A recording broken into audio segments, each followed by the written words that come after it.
السلام علیکم. The legacy of علم and light یعنی علم اور نور کی میراث میں آپ سب کو خوش آمدید.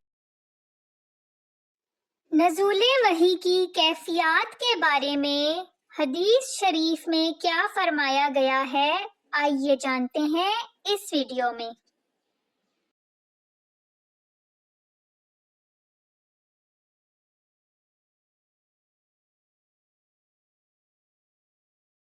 صحیح البخاری الحدیث 2 متن الحدیث.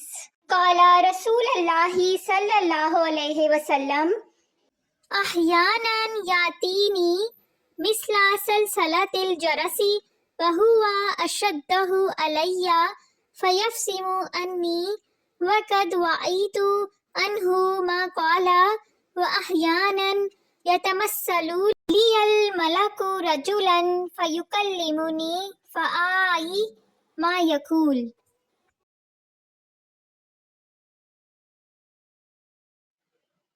صحیح بخاری حدیث نمبر 2 اردو ترجمہ.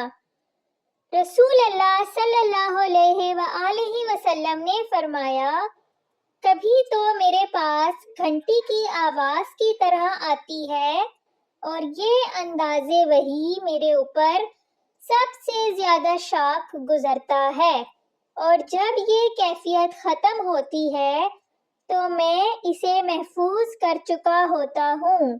اور کبھی ایسا ہوتا ہے کہ فرشتہ انسان کی شکل میں مجھ سے گفتگو کرتا ہے تو میں اس کے کلمات محفوظ کر لیتا ہوں. صحیح بخاری حدیث number 2. According to the Urdu translation, the hardest state was the ringing of a bell, and at other times the angel came in the form of a man. This is the core concept of the hadith.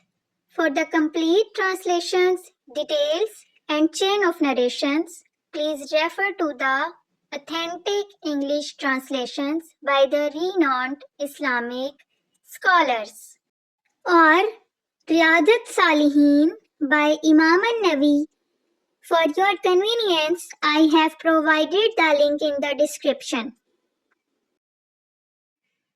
تمام متن اور ترجمہ دیکھ کر لکھا گیا ہے، اس لیے لکھنے یا پڑھنے میں کوئی بھی غلطی ہو تو کامنٹ سیکشن میں اصلاح کی درخواست ہے.